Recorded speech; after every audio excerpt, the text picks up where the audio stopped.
Hey folks, I had a question came up about a week or so ago about my this particular rifle.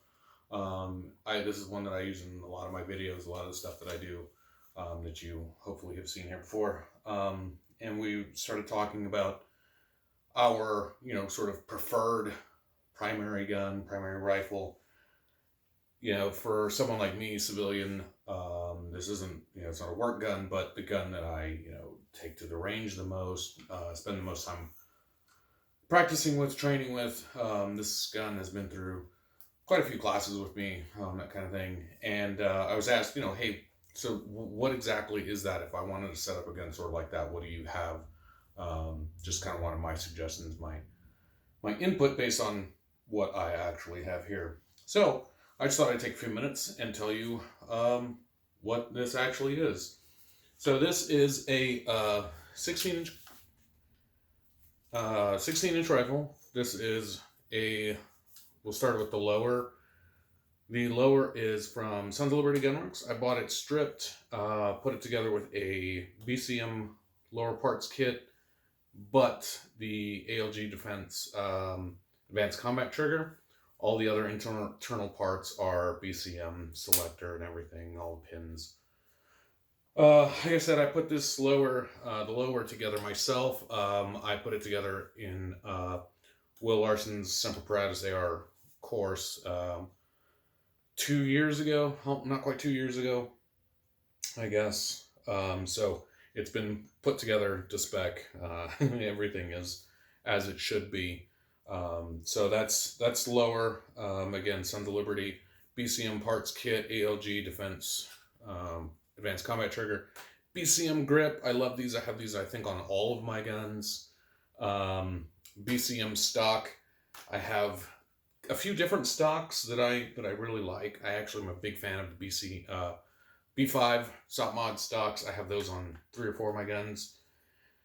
This particular one just happens to have the BCM, I think because I bought it as a set, and so that's why I like it. It works fine for me.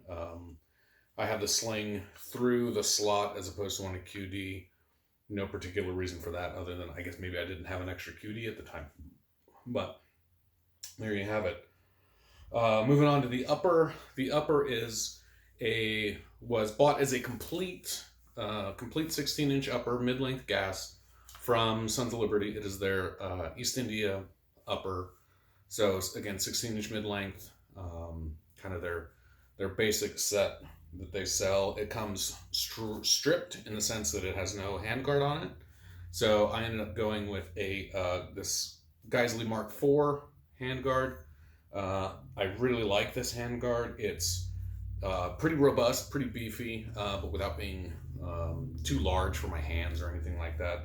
I do like that it's M-LOK almost all the way down, 369. 12 o'clock has Picatinny all the way down, and then Picatinny right at the end here, all the way around. So that's that handguard. The vertical foregrip there, that is from Arasaka Defense.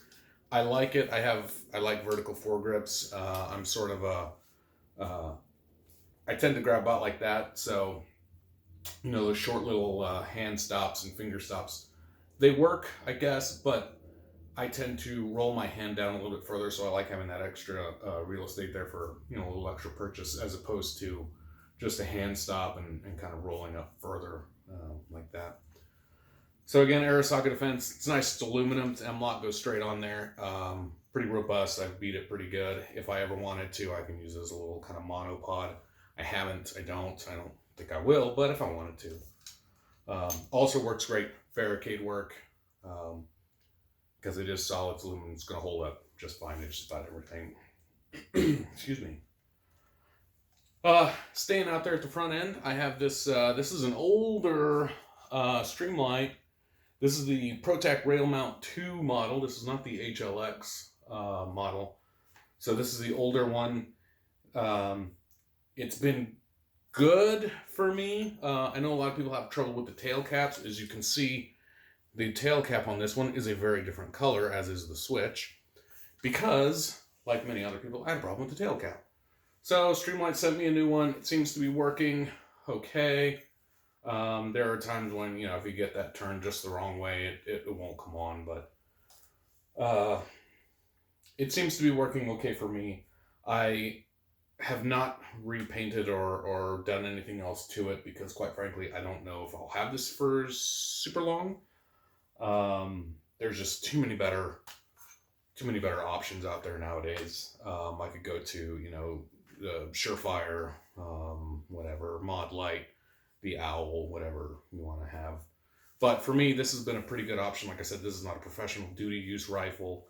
I don't use this in any kind of combatant role or anything like that. So this works for me.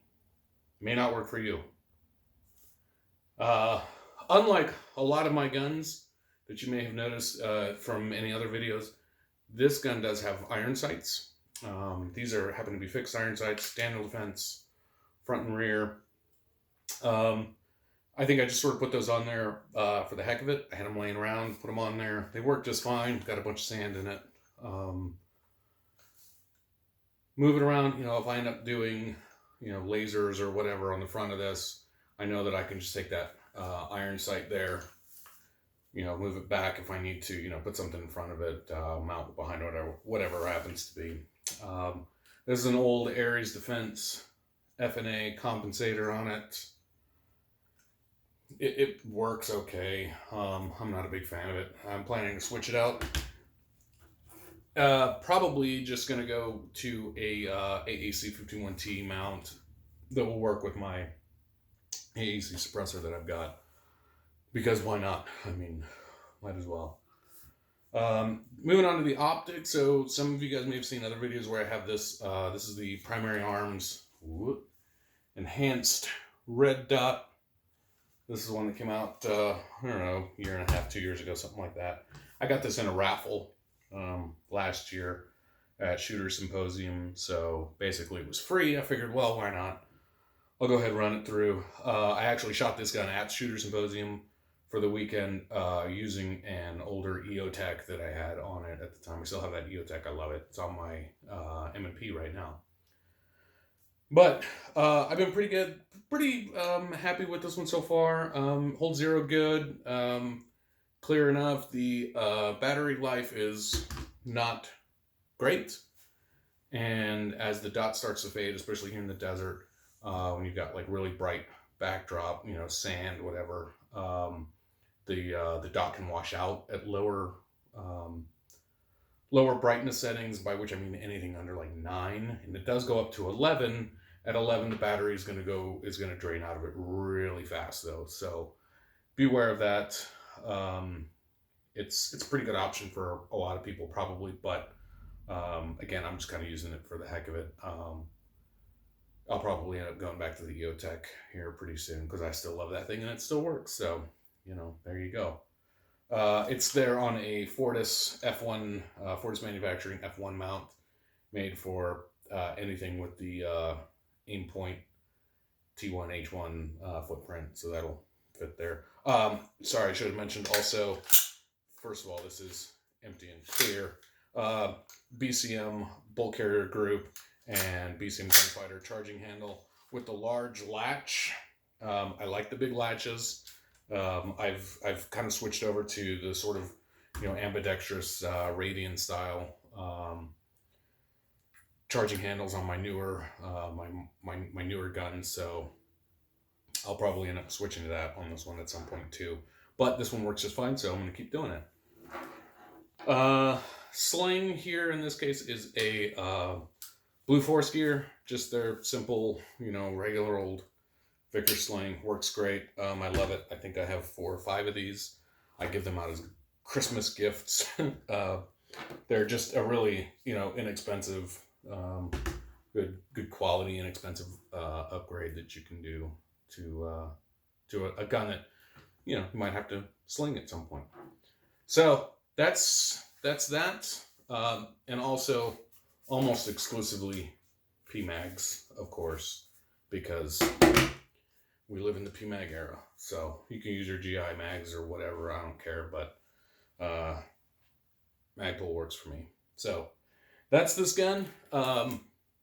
like I said, I'm curious to see what anybody else thinks of this, or might tell me about their guns. So thanks for watching.